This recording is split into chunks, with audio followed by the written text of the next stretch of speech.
जब आपको रोकने के सारे तरीके नाकाम हो जाएं, तो लोग आपको पागल कहने लग जाते हैं। क्या तुम्हें पता है असली पागलपन क्या होता है? असली पागलपन वो होता है जो लोगों की गालियों को तालियों में बदल दे। दोस्तों, आज का ये वीडियो तुम्हारे अंदर पागलपन की आग लगाने वाला है। अगर लोगों की गालियों को तालियों में बदलना है तो इस वीडियो से एक सेकंड के लिए भी नजरें मत हटाना, वरना तुम बहुत कुछ खो दोगे। आज मैं तुमसे वो काम करवाऊंगा जिस काम को करने से तुम्हारी रूह कांपती है। आज मैं तुम्हें वो सोचने पर मजबूर करूंगा जिसे सोच सोच कर न जाने तुम अपना कितना समय बर्बाद कर देते हो, और इतना जिद्दी बनाऊंगा कि कोई भी तुम्हें झुका न सके। लेकिन इस सब के लिए तुम्हें पागल बनना होगा। एक लाइन में कहा जाए तो हाँ, मैं आज तुम्हें पागल बनाऊंगा।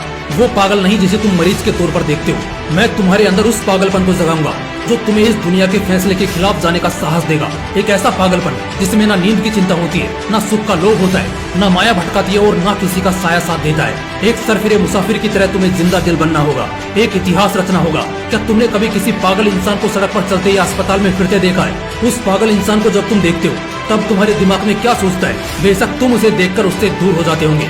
उसे छेड़ने की हिम्मत तो कोई नहीं करता, क्योंकि सबको मालूम है वो पागल है। उसे चाहे पागल बोलो, गधा बोलो, बेवकूफ बोलो या निकम्मा बोलो, उसे कुछ फर्क नहीं पड़ने वाला। ठीक इसी तरह जब तुम अपने कैरेक्टर में इतना पागलपन भर लेते हो तब तुम्हारी कामयाबी के रास्ते धीरे धीरे खुलने लगते हैं। तुम्हें दुनिया की बातों से, गालियों से या तानों से फर्क पड़ना बंद हो जाता है। तुम्हारा कोई इस्तेमाल नहीं कर पाता, तुम्हें कोई धोखा नहीं दे पाता। तुम्हें बस अब तुम्हारी मंजिल, तुम्हारा रास्ता नजर आता दिखाई देता है। जिस तरह एक पागल इंसान में दर्द को महसूस करने की बहुत कम क्षमता होती है, बिल्कुल ना के बराबर, ठीक उसी किस्म का पागलपन जब तुम्हारे अंदर होता है ना, तब तुम किसी भी चीज से नहीं डरते। ना तुम्हें रिया के लेटेस्ट रील से फर्क पड़ता है, और ना तुम्हें रात भर जागकर अपने काम को करने के तकलीफ से कोई फर्क पड़ता है। ना तुम्हें दिन से फर्क पड़ता है और ना ही देर रात से। अगर फर्क पड़ता है तो सिर्फ अपनी धुन से, जिसमें तुम खोए रहते हो। अपने सपनों को पाने के लिए समझदारी के साथ साथ पागल भी बनना पड़ता है। जो देखी है मंजिल, उसे पाने के लिए पागलपन दिखाना पड़ता है। मैं पूछता हूँ, क्या ये पागलपन सिर्फ आशिकी में दिखाना जायज है? क्या ये पागलपन नाजायज हरकतों को दर्शाने के ही लायक है? क्या पागलपन बस अपनों से लड़ने और घटिया जिद्दों को पूरा करने के लिए ही बोला गया है? नहीं दोस्तों, बिल्कुल भी नहीं।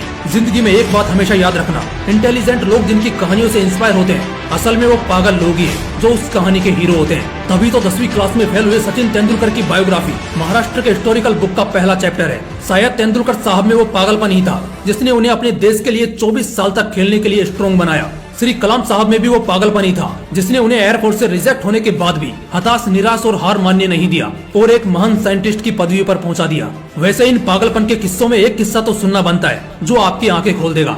एक लड़का जिसे फुटबॉल का बड़ा शौक था, उसे एक दिन बहुत बड़ा फुटबॉलर बनना था, लेकिन वो दिल की बीमारी और पैर की कमजोरी से परेशान था। और जैसा कई सक्सेसफुल लोगों के साथ हुआ था, वैसे ही इसे भी डॉक्टर ने साफ कह दिया था कि ये लड़का कभी भी फील्ड पर नहीं उतर पाएगा, और अगर ऐसा हुआ तो ये मर जाएगा। लेकिन उस पागल लड़के को क्या फर्क पड़ने वाला था? डॉक्टर की बातें उस पर बेअसर हो गई। उस लड़के ने अपने दिल का ऑपरेशन कराया और फिर उतरा मैदान पर और फुटबॉल के इतिहास को ही बदल कर रख दिया। और आज वो लड़का दुनिया का सबसे हाईएस्ट पेड एथलीट है। मैं बात कर रहा हूँ फुटबॉल के लेजेंड लियोनेल मेसी की, जिसकी दीवान की दुनिया में इस कदर है कि फुटबॉल के डाई हार्ड फैंस इन्हें भगवान मानते हैं। अगर इन सभी में वो पागलपन, वो जिद नहीं होती, अगर इन्हें भी लोगों की बातों से फर्क पड़ना शुरू हो जाता, तो शायद आज ये लाखों करोड़ों लोगों की इंस्पिरेशन नहीं होते। कौन कहता है नेचर और सिग्नेचर कभी बदलता नहीं? बस एक चोट की जरूरत है। अगर उंगली पर लगी तो सिग्नेचर बदल जाता है, और दिल पर लगी तो नेचर बदल जाता है। अगला 1 साल, सिर्फ और सिर्फ 1 साल पागलपन को सौंप दो। खुद के किरदार को पागल बना लो। एक ऐसा पागल सरफिरा जो अब नया इतिहास रचने को तैयार है। एक ऐसा पागल जवान जो अब सिर्फ अपनी कामयाबी के पीछे भागने को तैयार है। एक ऐसा पागल राही जिसे अब कोई फर्क नहीं पड़ेगा कि उसके रास्ते में कितने कांटे हैं, कितनी मुश्किलें हैं, कितने विरोधी हैं और कितने अवरोधी हैं। टू बी वेरी ऑनेस्ट, एक पागल आदमी 1 मैन आर्मी से कम नहीं होता, क्योंकि वो खुद को कभी बेचारा नहीं मानता। उसे बस अपने मतलब से मतलब होता है। अगला 1 साल जिस भी लक्ष्य को पाने में लगा रहे हो, लगा दो। अगले 1 साल तक पीछे मुड़कर मत देखो। अगले 1 साल तक इस बात की परवाह करना छोड़ दो कि किसकी सगाई है, किसकी शादी है, कौन सो रहा है और कौन किसकी याद में रो रहा है। इन सभी बातों को अगले 1 साल के लिए भुला दो। बस ये 1 साल पागलपन के नाम कर दो। शायद इस 1 साल के बीत जाने के बाद तुम्हारे अगले 100 साल सुधर जाएं। शायद इस 1 साल के पागलपन वाली मेहनत और शिद्दत तुम्हें इतना कामयाब कर दे कि गालियां देने वाले भी तुम्हारे लिए तालियां बजाने को मजबूर हो जाएं। शायद इस 1 साल के पागलपन से तुम इतना कुछ अचीव कर जाओ जो दूसरे लोग पूरी जिंदगी में नहीं कर पाते। किसी भी आंधी तूफान की परवाह किए बगैर ये 1 साल अपनी जिंदगी को बनाने में लगा दो। अगले 1 साल बाद जब होश में आओगे, तब तुम्हारी किस्मत और कायनात दोनों चमकती नजर आएंगी। दोस्तों, मोटिवेशन का पावर हाउस है हमारा मोटिवेशनल विंग्स 2.0, इसलिए तुरंत चैनल को सब्सक्राइब कर लो और कोई चैप्टर मिस ना हो जाए, इसलिए बेल आइकन को प्रेस करके जुड़े रहो। फिर मिलते हैं नेक्स्ट वीडियो में एक पावरफुल मोटिवेशन के साथ। जय हिंद, वंदे मातरम।